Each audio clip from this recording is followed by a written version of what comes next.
cadre l'avenir de notre pays fii lañ génn incha allah am nañ ci yaakaar am nañ ci conviction bu war bu soobee yàlla incha allah nañ ñëpp nangu ñaan rek te gën a góorgóorlu sëy ñu ngi lay encouragé yaag tout l' encadrement pédagogique parce que gis nañ taxawaay rafet na dañuy wax ni golo genn ba gudd na waaye loolu laal mu yëkku ñoo dëkk ñoo ngi xool ñoo ngi gis ñoo ngi dégg malgré li ñuy wax sax waaye li ñuy gis sax moo gën a neexati li nga xamante ni mooy li ngay wax ak ñun kon ñu ngi lay encouragé ak toute l' équipe pédagogique vraiment ñu ngi leen di encouragé bu baax école bi tubarkalla am na compétence am na lépp waaye li ci ëpp solo mooy am na discipline te yàlla def na un encadrement responsable yoo xamante ne bi waxuma dara waaye seen expérience bu ñu toogoon di xool xale yi rek xale bu ci bëgg a tekki di nga tekki kon xale yi yàlla na yàlla def ci ñoom dégg xale yi yàlla na yàlla def ci ñoom dégg su ko defee yàlla na yàlla barkeel seenum njàng ndax lii dafa bokk ci métier yi gën a noble dans la vie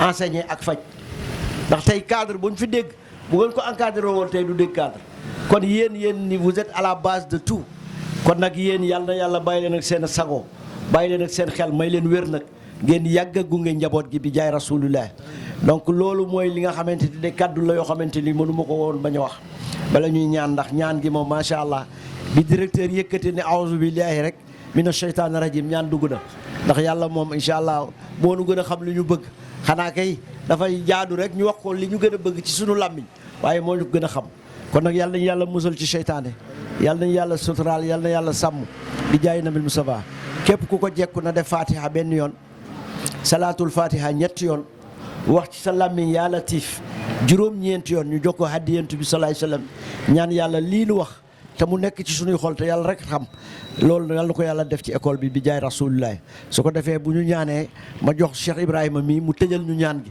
ndax it du hasard le hasard n'existe pas yéen a ko wax te comme moom da doon ñibbi jaar fi tey nit ku baax moom it allahumma xeebuñu ko ci mbir mi mu tëjal ñu ñaan gi bismillah aouzu billahi min ashaitan rajim la hawla wala quwwata illa billahi al azim alhamdulillahi rabbil alamin arrahmani arrahim maliki yawmi ddin iyyaka na'budu wa iyyaka nasta'in اهدنا الصراط المستقيم صراط الذين أنعمت عليهم غير المغضوب عليهم ولا الضالين اللهم صل على سيدنا محمد الفاتح لما أغلق والخاتم لما سبق الناصر الحق بالحق والهادي إلى صراطك المستقيم وعلى آله حق قدره وبقدار عظيم اللهم صل على سيدنا محمد الفاتح لما أغلق والخاتم لما سبق الناصر الحق بالحق والهادي إلى صراطك المستقيم وعلى آله حق قدره ومقدار عظيم اللهم صل على سيدنا محمد الفاتح لما خلق والخاتم لما سبق الناصر الحق بالحق والهادي إلى صراطك المستقيم وعلى آله حق قدره ومقدار عظيم يا لطيف يا لطيف يا لطيف يا لطيف يا لطيف يا لطيف يا لطيف يا لطيف يا لطيف الله لطيف بعباده يرزق من يشاء وهو العظيم يا عالم الألتاف نجنا بما نخاف يا شيخي ويا وليدي أنت مربي توسلت بالله برسولي وبأهل البيت وبك شيخنا أحمد التجاني بن سالم بك الله نذرع في نهركم وردك المكيدات في شركم وشر كل ذي فكان الله بما له إن الله الملائكة يصلون على النبي يا أيها الذين آمنوا صلوا عليه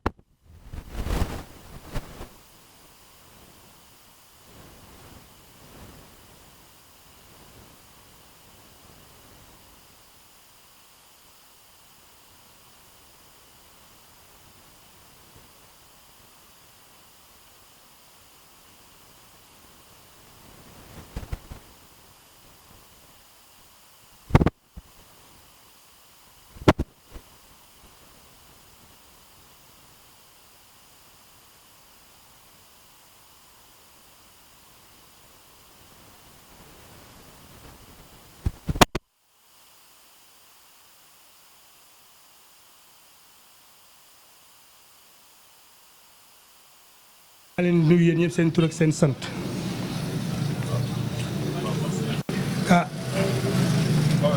situation bi soo gisee ñu koy créer c'est tout simplement pour bégal xale yi parce que xale bu jàng def résultat ba école tëj war nañ ko sargal parce que sargal boobu mooy tax mu gën a sawar moo tax ñu organiser fête bii leen primé man nag sama wax du ci bari parce que baa ngi dëkk yéen constamment on est ensemble li ma mën def daal mooy jëlaat kàddu ko delloowaat ko administration bi ñu continuer cérémonie bi waaw merci. Merci beaucoup monsieur Sey bariwul wax nag moom américain la efficacité rek résultat door mu daan mu jeex merci beaucoup déclarant léegi nag ñu jox ko parole bi monsieur Seydou Ba mooy directeur technique man la de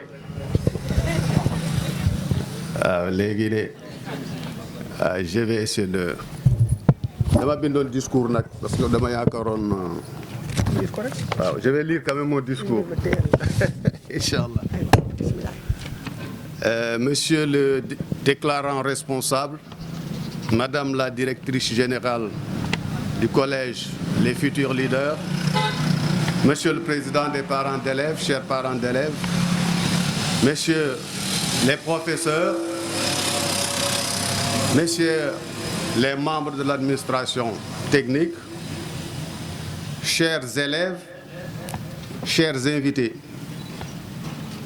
Au nom de l'administration du collège, je voudrais me réjouir de votre présence à cette deuxième édition de la Journée de l'Excellence pour honorer les meilleurs élèves, les meilleurs professeurs, les meilleurs agents qui se sont particulièrement illustrés par leurs actions en faveur de l'école. Le sens que nous donnons à la cérémonie qui nous réunit aujourd'hui se situe à deux niveaux. Promouvoir la culture de l'excellence, renforcer la mobilisation autour de l'école. Pour ce qui est de la culture de l'excellence, il convient de rappeler que la distribution des prix, qui est une tradition inscrite dans l'agenda scolaire, a pu traverser les âges grâce à son impact sur les résultats des élèves par l'émulation et la motivation qu'elle développe. Pour les futurs leaders, cette tradition ainsi perpétuée s'inscrit dans l'objectif du développement de la qualité. En effet, la culture de l'excellence est un appel au dépassement perpétuel, à une quête perpétuelle du mieux faire. Elle exige un travail permanent sur l'amélioration de la performance à tous les niveaux. Elle est une compétition contre soi-même. C'est un désir de se surpasser. Dans un contexte marqué par la gestion axée sur les résultats, car célébrer l'excellence, c'est rechercher l'efficacité et l'efficience, c'est en faire un principe même de management. C'est pourquoi nous rechercherons l'excellence dans les relations entre l'école et le public et les parents d'élèves, les clients donc de l'école, l'excellence dans le pilotage du collège, l'excellence dans la gouvernance scolaire, l'excellence dans la gestion tout court. C'est à ce niveau, avons-nous pensé, qu'il faut appuyer sur le levier motivation, car comme le disait un penseur, l'excellence naît de la passion et de la motivation. Il nous faut donc stimuler l'émulation, faire naître et développer le goût de la performance, le plaisir d'apprendre et de réussir. Tel est le sens que nous donnons à la journée de l'excellence, à la fête de l'excellence que nous organisons aujourd'hui. Nos résultats ont été satisfaisants cette année avec un taux de 92,30%. En effet, sur les 13 candidats que nous avions présentés au BFM, 12 ont réussi. Nous n'avons qu'un seul recalé. Yalla nako yalla jappelé pour l'année prochaine. Nous avons fait certainement un bond parce que l'année dernière, année Covid, nous étions dans l'ordre de 56% de réussite. Nous recherchons continuellement l'amélioration de la qualité des résultats, l'amélioration des conditions de travail aussi à l'école. Cette année, nous avons pu faire fonctionner les cours d'informatique avec une salle bien équipée et des professeurs compétents, dont la DG ici présente, qui est en même temps formatrice en informatique. Et ce n'est pas aussi une formation au rabais, c'est des formateurs qualifiés. Pour 2022-2023, l'année scolaire prochaine, la bibliothèque, Inch'Allah, sera fonctionnelle avec un bon fonds documentaire. Les livres sont déjà là. L'administration générale est en train de construire un restaurant qui est à l'état de finition, ce qui devra être une bonne mesure d'accompagnement pour la journée continue. Xam ngeen ni journée continue yomb na wax mais journée continue de faire ànd ak mesure d'accompagnement restaurant ci la bokk. Nous envisageons aussi dans le cadre des apprentissages développer des activités physiques et sportives car le sport doit être au service du développement de l'esprit, des qualités morales, fraternelles, le respect de l'autre. C'est ça que développe le sport. Nous souhaitons pour cela dédier une journée au sport avec l'initiation aux arts martiaux et autres. Comme vous pouvez le constater, les futurs leaders sont en train de faire leur bout de chemin. Priez pour nous. Chers invités, notre ambition pour ce collège est très grande. C'est avec les parents d'élèves qui nous ont confié leurs enfants que nous relèverons les défis d'une éducation de qualité et apporterons notre contribution au développement global de l'éducation au Sénégal. Je voudrais terminer par là, certainement, où je devais commencer, en félicitant tous les récipiendaires, en particulier les élèves. Chers élèves, je vous exhorte à persévérer dans cette voie de l'excellence, qui est certainement le fruit de l'effort quotidien. Excellence rime avec effort quotidien. Et vous devez aussi servir de miroir, de modèle aux autres camarades qui n'ont pas eu la chance d'être primés aujourd'hui. Vous êtes donc les ambassadeurs de toute l'école, vous êtes les ambassadeurs de la qualité, vous êtes les ambassadeurs de l'excellence. Nous vous exerçons à demeurer dans cette voie et surtout aussi dans la voie de la discipline. Car, chers invités, chers élèves, point de réussite dans la vie sans discipline. Point de réussite sans la discipline.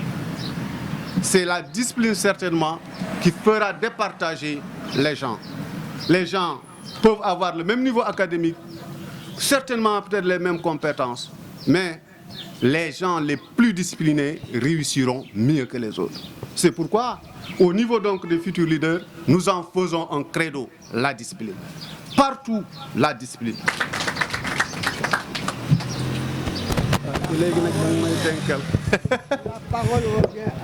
Voilà, merci beaucoup.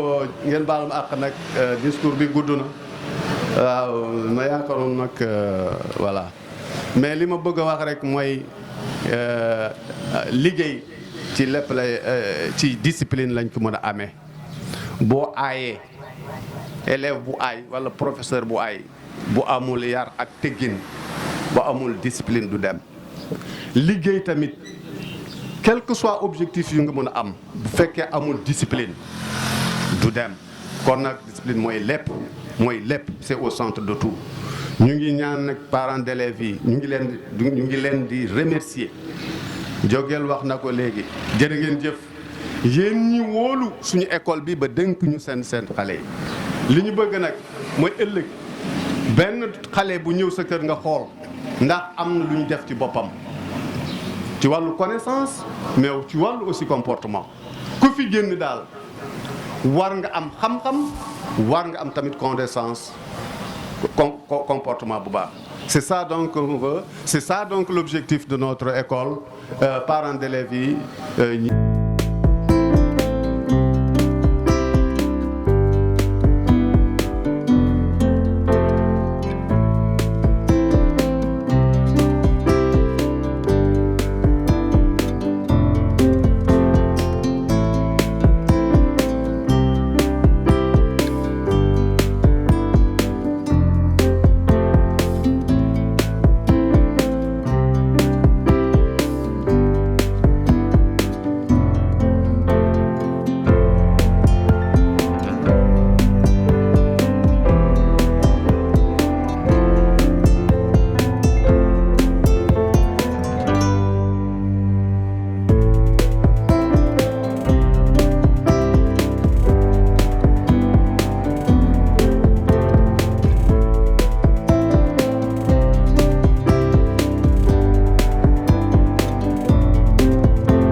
Ibrahima Noha Koli de la classe de 4e. Le prix sera remis par Mousseba, le surveillant général.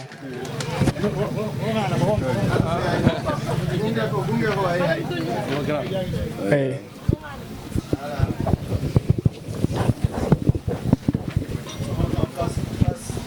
Au nom du Collège des futurs leaders, je vous remets ce prix et vous encourage à bien travailler. Merci.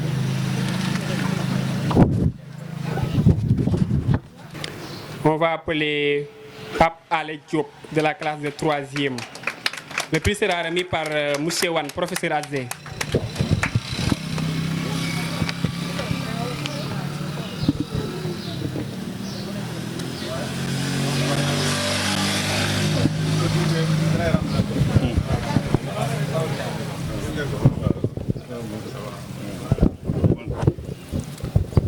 Bon. Papa, l'école Les Futurs Leaders vous décerne ce diplôme pour votre brillant travail que vous avez fait durant l'année scolaire 2021 et 2022. Et tout le corps professoral vous dit félicitations et bonne continuation. Mis par Moussé Sissoko, président de l'APR.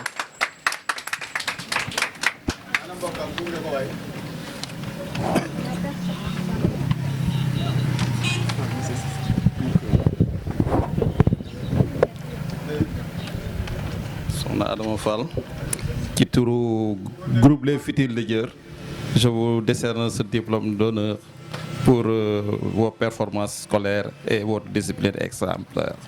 Merci. Appelé Seyna Bougué de la classe de 3e.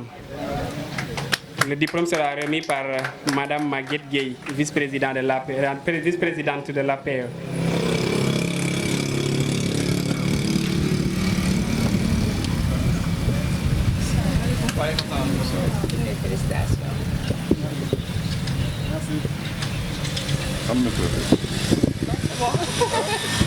Félicitations.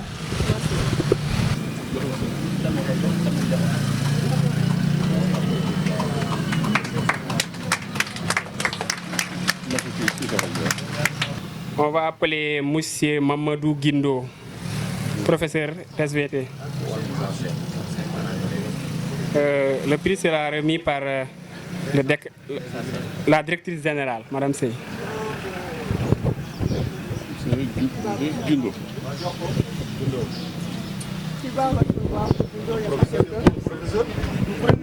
Les professeurs, peut-être. Bon, voilà. Donc je reçois pour Monsieur Guindo, si vous le permettez, et en même temps je lui donne. Voilà. Merci pour tout, pour l'honneur. Abdoulaye Ndiaye, professeur de mathématiques. Le prix sera remis par le directeur technique, M. Mamoudouba.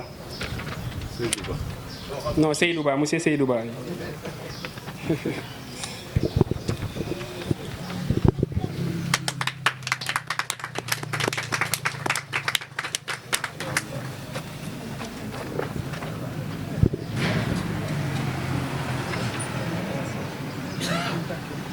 L'administration, je voudrais féliciter Amadou Ndiaye.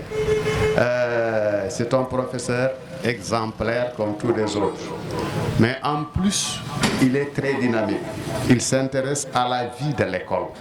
Xam nga jàngale rek dem am na jàngale am résultat am na mais jàngale am résultat toog ci école bi di ñu jàppale ci organisation bi c'est ça aussi Mamadou Ndiaye jërëjëf.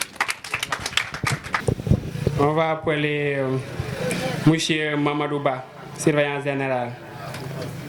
Le prix sera remis par la directrice générale, Madame Sey. L'infatigable, l'inoxydable.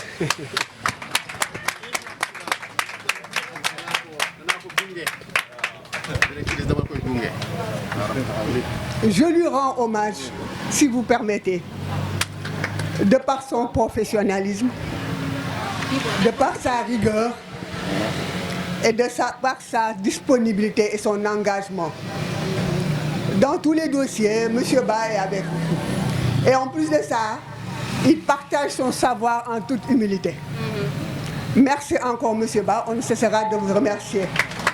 parce que nag li ngay def vraiment yàlla moo lay fayal boppam parce que monsieur Ba papay xale yi la monsieur Ba papay mag ñi la monsieur Ba conseiller encouragement chaque mois ou chaque 15 jours il m'appelle au téléphone pour m'encourager. Merci encore. Je suis un frère, un ami. Et il épouse aussi la philosophie de l'école. Et vraiment, on ne cessera pas de le faire. Et quand je demande aux professeurs, souvent on me dit, on a parlé avec monsieur Ba, les professeurs sont toujours dans son bureau, l'administration est toujours dans son bureau, les élèves sont toujours dans son bureau. Et vraiment, machallah, merci beaucoup mon grand. Yalla la yalla fay. Donc si vous permettez, je vais remettre tout le respect. ñooy ànd waaw ñi mën a ànd rek ñooy ànd il est exemplaire kii lu mu wax kenn du ci teg baat man nag sama xarit la sama mbokk la sama collègue la sama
ñaan encore ñaan du doy.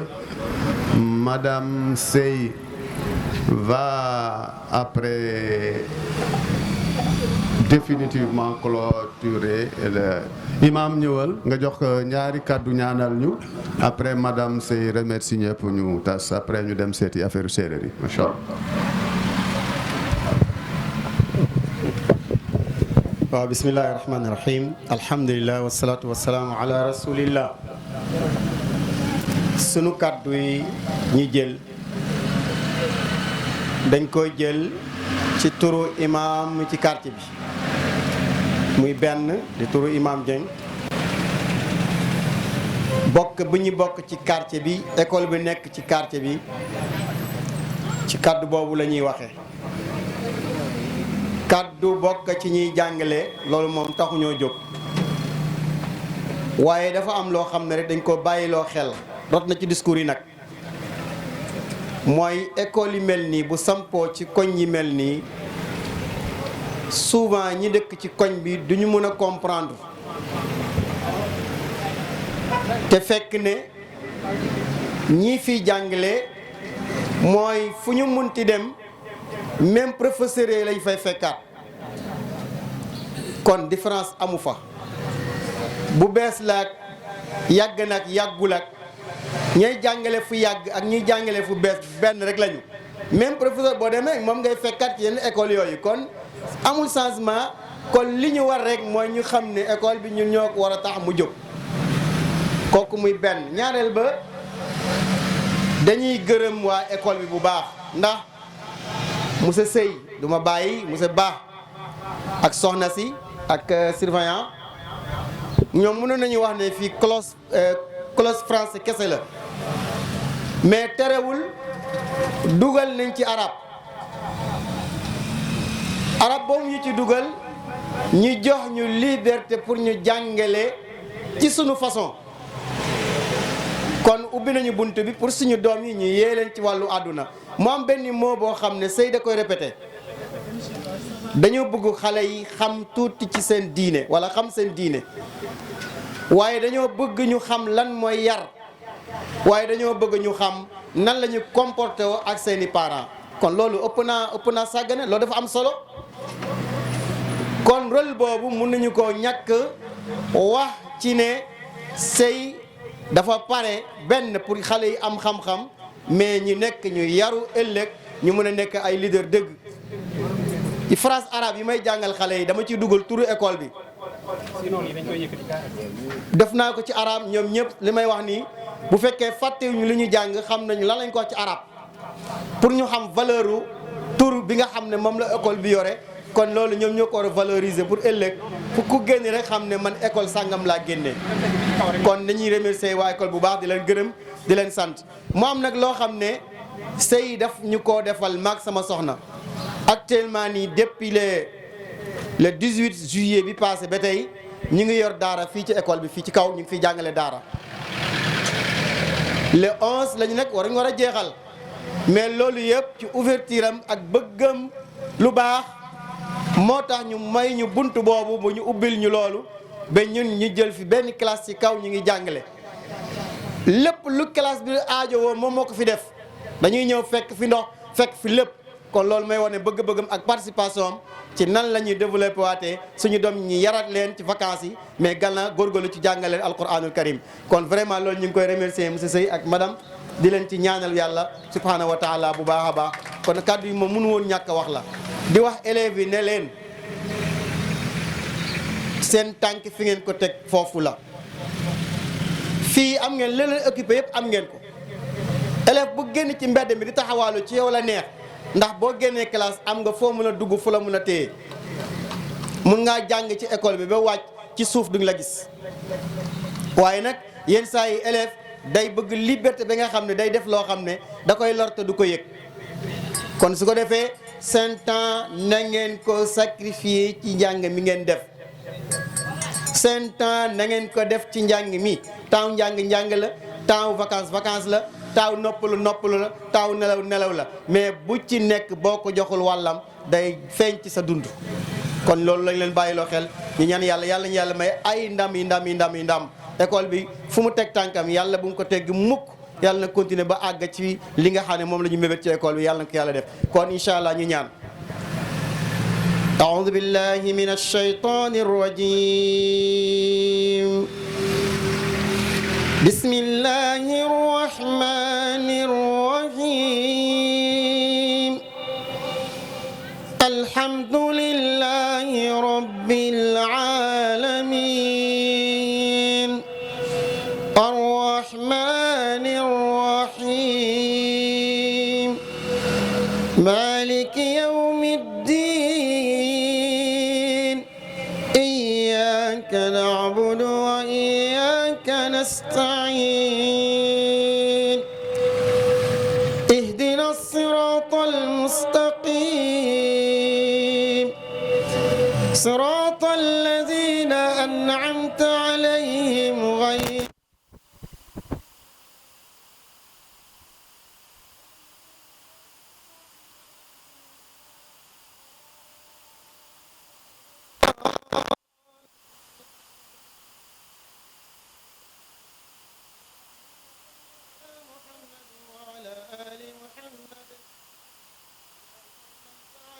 إبراهيم وعلى آل إبراهيم وبارك على محمد وعلى آل محمد كما باركت على إبراهيم وعلى آل إبراهيم في العالمين إنك حميد مجيد اللهم لا سهل إلا ما قد جعلته سهلا وأنت تجعل الحزن إذا شئت سهلا يسر لنا الأمور كلها برحمتك يا أرحم الراحمين